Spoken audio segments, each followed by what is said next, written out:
how are the ways that emotions, let's turn to how are the ways in which emotions influence the way, not just our kind of bodies, the physiology, but then the kind of cognitive parts to it.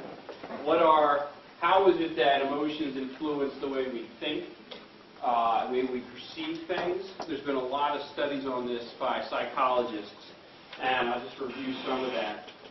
For one, we know it influences perception. If you're placed in an anxious state, there's been studies putting people in an anxious state, and they do something called a Stroop task, which is like you see a grid of objects, and it might be, let's say it's a 4x4 grid of faces, and there might be 15 happy faces and one kind of angry, threatening face in there. Well, subjects in an anxious state are going to more quickly, if you kind of flash that on the screen, more quickly find that threatening stimuli. And you can, that makes a lot of sense. Being in an anxious state, we're kind of hyper-aroused, ready to perceive what's going to threaten us. There's studies with kids where looking at kind of aggressive versus non-aggressive kids. And they put kids in an anxious state by saying, they bring them into the lab, and they say, all right, you're going to get to play with this boy later. These are boys that are coming into the lab, aggressive, like 4th, 5th grade boys. You're going to get to play with this boy later, but he told me that whoever he has to play with, he's going to get in a fight with.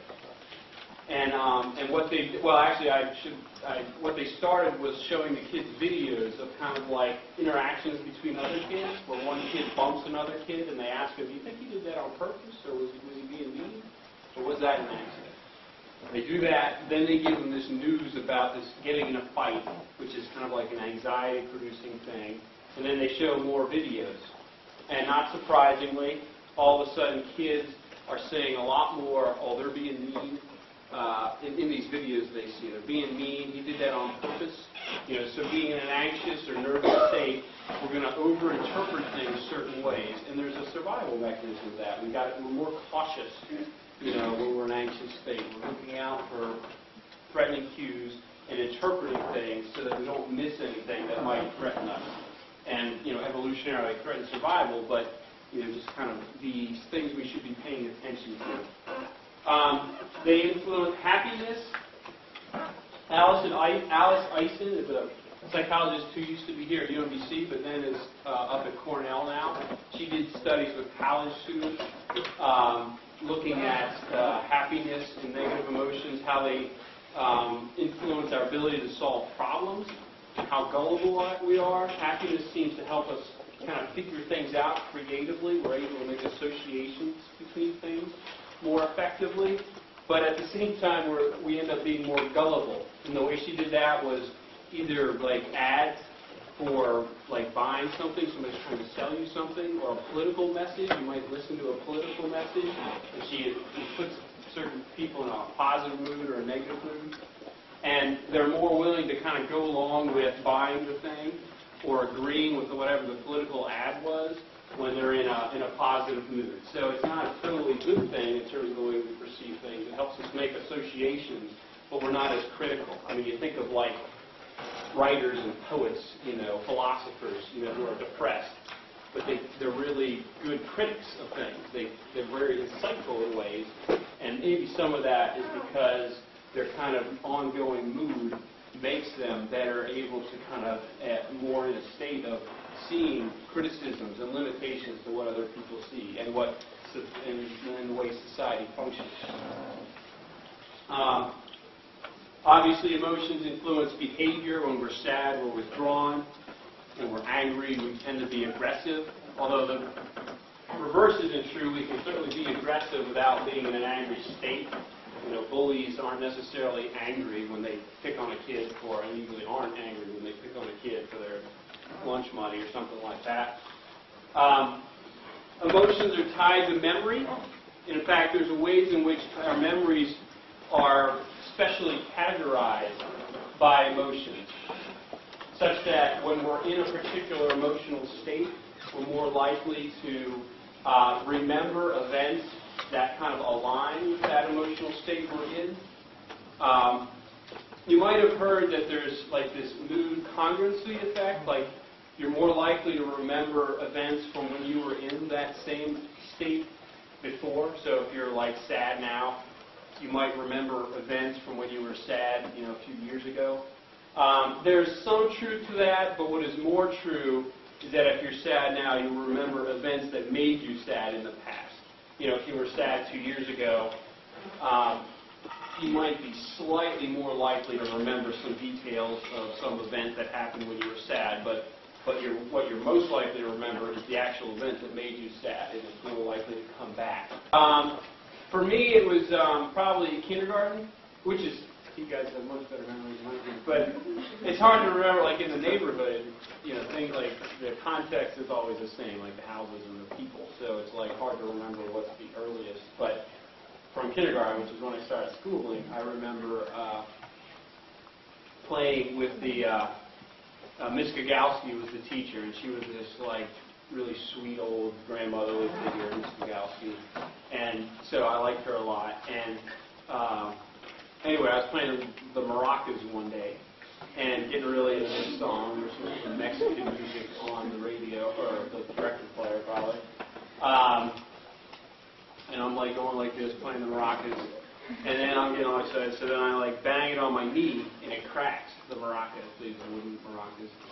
And I look at it, and Miss Gagalski's like right there, and she gives me this like look. I don't know if she yelled at me, she probably didn't yell at me, but just this, she definitely let me know that I was behaving inappropriately. And I felt so awful, for breaking this maraca. And, I forget what happened next. But what do all these memories have in common that we just all talked about? They're all negative. What's that? They're all negative. All negative, and even more specific than that. Not just negative, but most of them are what? They involve emotions. Negative emotions, and what particular negative emotion? Fear. Most of them involve fear. Or we can mean being surprised, being burnt, being yelled by the teacher. Now, it's not true that that's necessarily the case. But why is it that our earliest childhood memories, at least in this case, are almost all fear, or at least negative and fairly strong negative emotions? Yeah. Well, there are all situations when you've learned something, and the sort of like yours with when you hit the maraca on your knee, it was something where you learned that probably wasn't necessarily the best idea, and the negative reaction from your teacher and your then broken toy and you being upset sort of reinforced the idea that maybe in the future I shouldn't bang the maracas on my knee because it might not end so well. Yeah. Your name? Kelly. Kelly, that's an excellent point. And it's right on. And people think that, emotions, like I said, they focus our attention, and they help us survive immediately, but then it doesn't end there. Like the way we rehearse memories is we're trying to learn from these things. And that's why we put these images in our head over and over again. So it's not just that those events were more emotional at the time, there were, but why they're sticking in our memory is probably because that day and even maybe the next day or however long, we rehearse that memory over and over trying to learn, okay, what could I have done differently in that situation? And you learned to fear heights. I'm sorry, your name again? Dimitri says he learned to fear height, or possibly. And he might not like what he learned, but that's still learning nonetheless. And that's because he associated kind of fear and this bad feeling with being on top of a high place. So we rehearse things that are going to be helpful to our survival, and that's kind of our emotions. Can you tell? Let me ask this. You got your friend, a female friend of yours, who the boyfriend of a year just broke up. You get out of class, you go back, she's like crying on the phone. Boyfriend breaks up. What if you tell her, well, just don't think about it? Is that going to happen? No. That we don't have that much control of our thinking. Our emotions have a lot of control over that, and our best intentions are not going to be able to stop powerful emotions from that kind of thing. People talk about the kids' ability to self-regulate. You know, they have to learn to control their emotions and regulate themselves. Well, I mean, and sometimes the only way we can do that is, and you know, in this case, you'd want to talk to the person for a while. You wouldn't want to, like, stamp out the emotion right away. But, you know, the next day, if they're just kind of obsessed about thinking about this, you know, have them go to the gym or something. I mean, distraction is one of the best ways, and we do this with infants all the time, distract them from things. That's, in fact, Linda Dahlquist, you guys know Dr. Dahlquist here? She does, like, work with kids in pain management. And distraction is the number one thing. She's doing work with, like, video. Like having kids play video games, you know, doing, like, what do you call it? When you got the goggles on, you're, like, virtual reality games. Like, during, like, medical procedures. And so distraction is a big part of what emotion regulation is about. And we do it both by, not just by virtual reality games, but by looking away, infants look away, or we help people kind of focus on other things. Well, it's not just negative emotion, it's all emotions that we're more likely to remember, I mean, compared to a less emotional event. Same reason, really. I mean, we want to learn as much as we can from happy events as we can as we do from negative events, because we want to experience happiness as much as possible. So we want to kind of set the stage in the future for experiencing that same emotion. Another part of the answer to your question, though, is that when you think about, like, social referencing and people's mood in general, I mean, are people, let me ask this question. You say people, kids, or you guys are generally happy or not happy? People. Happy? You know, they still remain largely happy. But that's part of kind of, I mean, you think about infants. You know, mom is like, oh, you such a cute little thing. Oh. Or then the little preschooler, like, they're drawing something, and what's your natural reaction? Oh, that's a great drawing. You know, we're getting positive messages all the time about who we are and what our behaviors are, and we're, like, over inundated with kind of these positive messages. So we're building, you know, Freud talked about the unconscious. You know, what that really is memories of emotions and of situations when we have certain emotions. And we're building, most of us have a pretty strong memory bank for happiness, because we've been feeling happy and being told positive messages throughout life. So that, you know, when we're, you know, in a fairly good mood, like I was saying before, the, you know, happy memories are going to come back. Or like, you know, you find yourself singing a song. You know, that's kind of an indication of happiness, because it's kind of like songs typically make us happy, depending on what the song is, you know, but if you're whistling or singing a song that you like, it's typically kind of indicative of being in a good mood. So we're kind of, you know, we're not certainly overly happy, but compared to how frequently we experience negative emotions, especially young and early in life, we're going to get inundated with that. So you can see how negative emotions, when you think about kids who are, like, need therapy, you know, emotionally disturbed kids, you know, negative emotions are kind of a double-edged sword. You know, something bad happens to the kid, like the father leaves the family or something like that, you know, by surprise, and, you know, and the kid is distraught. You know, so you got that emotion at that moment. But then you also have the fact that in the future then, you know, you can kind of think of it as like I was saying, kind of layering of emotional memories, and what's the kind of, in terms of resilience, kids' ability to kind of handle stressful events, like it kind of, in a large extent, goes back to, well, what's the positive emotion bank you have? Did you have good attachment, good experiences, so that this one event now, does it trigger a lot of past negative emotional events, or is there kind of more a firmer bank of positive emotions that kind of makes the kid, not that they're not going to be sad, but, you know, it's a limited duration of sadness, and then they can kind of get back to the way they typically are. Well, that's one of the reasons why in therapy with parents and families of emotionally disturbed kids, you think of discipline is so necessary, and it is. But the first thing that therapists teach parents is to reinforce as much positives in the kid as they can. And part of that is kind of building up positive associations in the kids' minds for their behaviors and how their parents feel about them. There's a phrase, catch them being good, which means like for things that you wouldn't otherwise tell the kid a positive thing, say something, like kind of day-to-day things, like you've been doing a good job looking at me in the eyes the whole time, and I really like the way you guys are smiling up in the front here. That helps me be interested in talking to you guys. And, whatever. Some stupid, silly little things that you wouldn't otherwise say. But you often have to train parents, from certain families to kind of do that.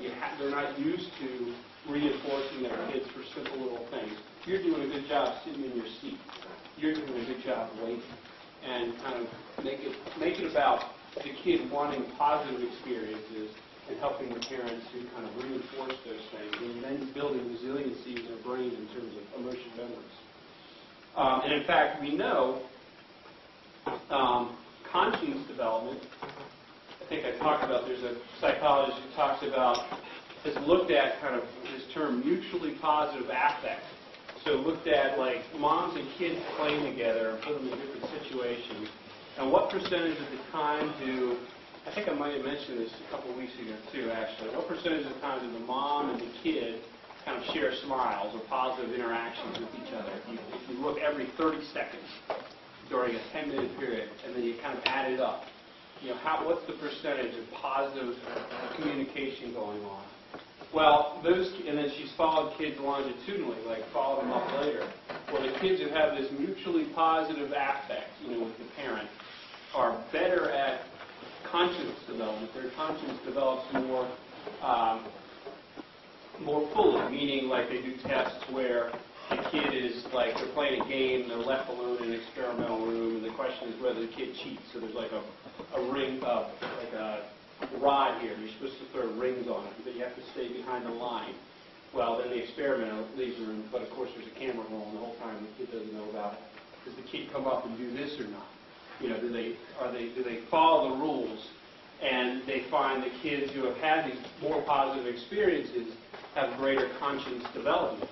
And why is that? Well, because when they have this base of kind of positive memories with parents, then they're more willing to accept kind of the rules that the parents want to give. Like I was talking about, like accepting the political messages, the studies by Alice Eisen, you're a little bit more gullible if you're in positive mood. Well, it's kind of related to that kids who are kind of, have a lot of positive experiences are more gullible, accept the parent agenda, and therefore follow the rules later in life.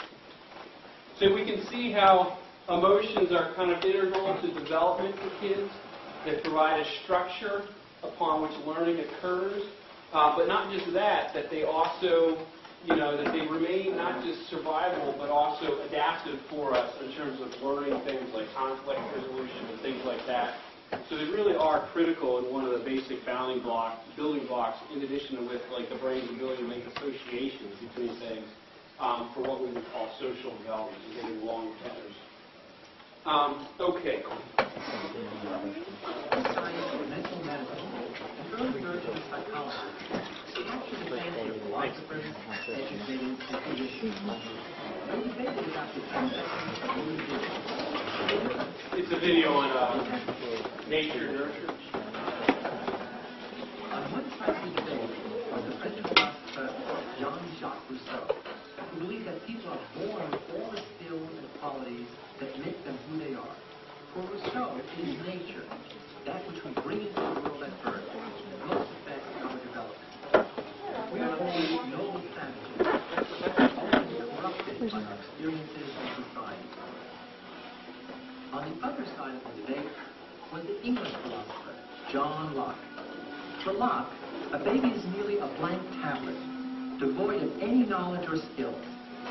It is only experience that which we learn as we are nurtured by other people and by society that determines who we become. And so in time, the debate became known as nature versus nurture.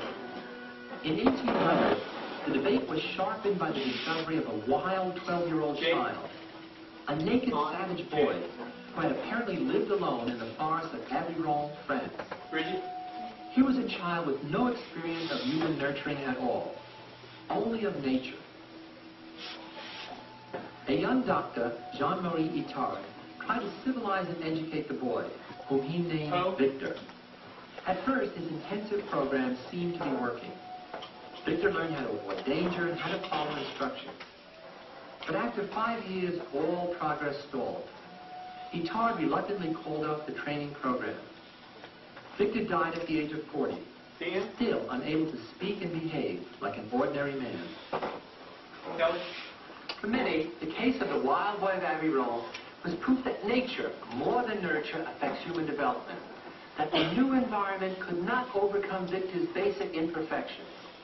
But others held that we are more the products of our environment than we are blind followers of our natural genetic inheritance. But which is true? What skills and knowledge are we born with? And what do we have to learn from others? Today, we'll try to find out by exploring how developmental psychologists investigate the contributions of both heredity and environment to the development of a child. Meg? Bert? Have you ever wondered what a baby sees when it's born?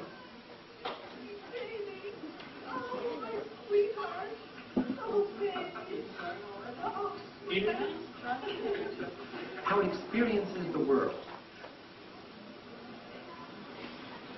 What it likes and dislikes. How helpless it is.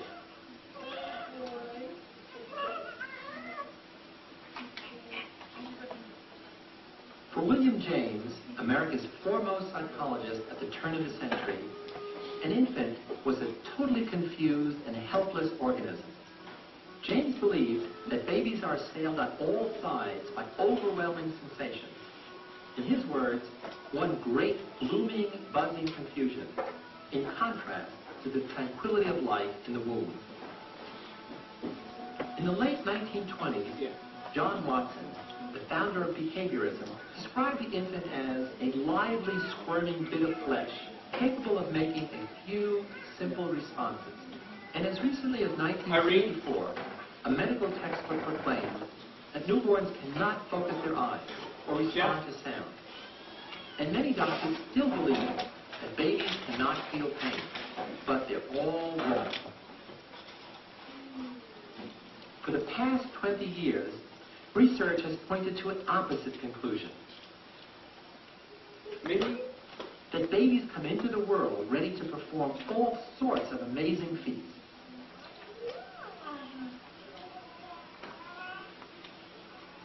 A few minutes after birth, a newborn's eyes can turn in the direction of a voice, searching for the source of sound it prefers. It can reach out a hand and make contact, and turn its head to follow a moving face. Julian? New research is showing that babies are also born with likes and dislikes. As early as 12 hours of age, they show pleasure at the taste of vanilla, and they smile when they smell bananas. But they recoil from the taste of shrimp. And their hearing functions even before birth. So infants are prepared to respond to certain sounds as soon as they leave the womb. They prefer female voices. They're lulled to sleep by the sound of a heartbeat. And they can immediately recognize their mother's speech.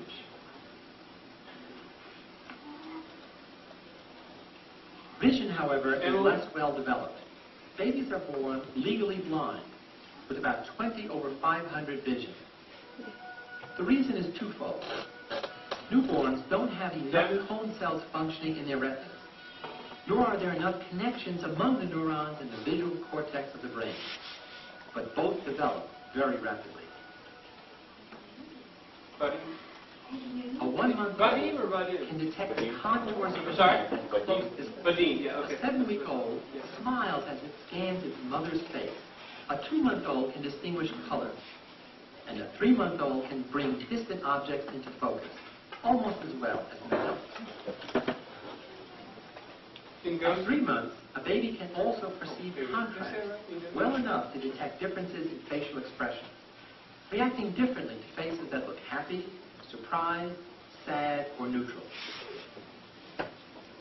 So it seems that human infants are a lot less helpless than previously believed. In fact, they are well equipped to accomplish the 3 basic tasks of infancy: getting the sustenance they need, defending against harmful stimulations, and making social contact. But if babies can't talk to us, you might wonder how we presume to know what they see, think, or feel. The answer is that developmental researchers know what infants can do. Then they infer what meaning certain patterns of behavior have for the infant. For example, babies can move their eyes to look at things. They can reach out and touch objects. And they can suck liquids. These simple behaviors are then used to index their abilities and their psychological states. Babies prefer novelty to familiarity. Too much of the same thing quickly loses its appeal. This decrease in response to any repeated event is known as habituation. When the baby responds to another stimulus in a way that shows it perceives that stimulus to be different, the response is known as dishabituation.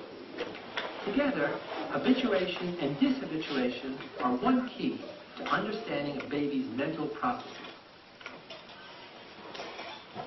Researchers use the amount of time a baby spends looking at objects and its heart rate as measures of attention, preferences, or perceptual ability. Changes in the rate of sucking, smiling, sticking out the tongue, and crying can also be used to measure a response to different events.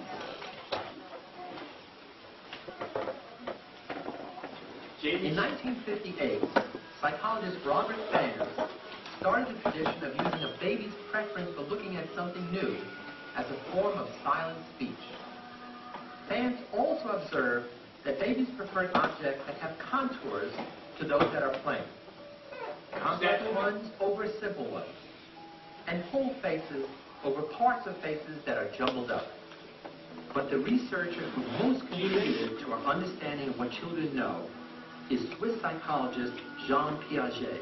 La période préscolaire est, psychologiquement parlant, une période tout à fait fondamentale. Piaget didn't use fancy lab equipment, but rather simple demonstrations that yielded generalizations about the workings of a child's mind.